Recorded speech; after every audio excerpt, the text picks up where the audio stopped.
ಎಲ್ಲರಿಗೂ ನಮಸ್ಕಾರ. ನಾನು ನಿಮ್ಮ ಸ್ನೇಹಿತೆ. ಇವತ್ತು ನಮ್ಮ ಮಮ್ಮಿ ನಾಟಿ ಕೋಳಿ ಸಾಂಬಾರು ಮಾಡ್ತಿದ್ದಾರೆ. ಹೇಗೆ ಮಾಡ್ತಿದ್ದಾರೆ ಅಂತ ಕೇಳೋಣ.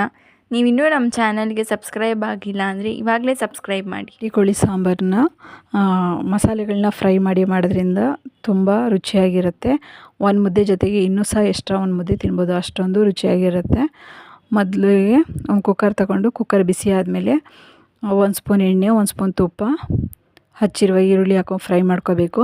ನಂತರ ನಾನು 1 kg ಅಷ್ಟು ಚಿಕನ್ನ ತೊಳ್ಕೊಂಡು ಇಟ್ಕೊಂಡಿದ್ದೆ, ಅದನ್ನು ಉಪ್ಪು ಸೇರಿಸಿ ಸ್ವಲ್ಪ ಎಣ್ಣೆ ಬಿಡೋ ತನಕ ಫ್ರೈ ಮಾಡ್ಕೋಬೇಕು.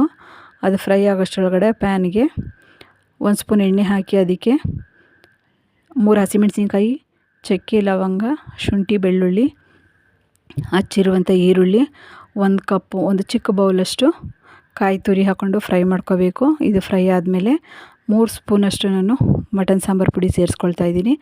ಅದ್ರ ಜೊತೆಗೆ ಕೊತ್ತಂಬರಿ ಸೊಪ್ಪು ಸೇರಿಸ್ಕೊಂಡು ಫ್ರೈ ಮಾಡ್ಕೋಬೇಕು.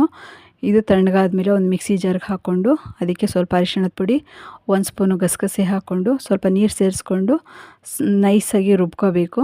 ಇದು ರುಬ್ಬಾದಮೇಲೆ ನೋಡಿ, ಚಿಕನ್ ಈ ರೀತಿ ಎಣ್ಣೆ ಬಿಟ್ಕೊಂಡು ಫ್ರೈ ಆಗಿದೆ. ಇವಾಗ ನಾವು ರುಬ್ಬಿರುವ ಮಿಶ್ರಣವನ್ನು ಇದಕ್ಕೆ ಸೇರಿಸ್ಕೊಂಡು ಸ್ವಲ್ಪ ನೀರು ಹಾಕ್ಕೋಬೇಕು. ಅಂದರೆ ನಮಗೆ ಎಷ್ಟು ಬೇಕೋ ಅಷ್ಟು ಸಾಂಬಾರು ಅದಕ್ಕೆ ನೀರು ಹಾಕ್ಕೊಂಡು ಅದಕ್ಕೆ ಸ್ವಲ್ಪ ಉಪ್ಪು ಸೇರಿಸ್ಕೊಳ್ತೀನಿ. ಮೊದಲೇ ಒಂದು ಸಲ ಉಪ್ಪು ಹಾಕ್ಕೊಂಡಿದ್ದೆ. ಇವಾಗ ಎಷ್ಟು ಬೇಕೋ ಅಷ್ಟನ್ನು ರುಚಿಗೆ ತಕ್ಕಷ್ಟು ಸ್ವಲ್ಪ ಉಪ್ಪು ಸೇರಿಸ್ಕೊಂಡ್ರೆ ಸಾಕು.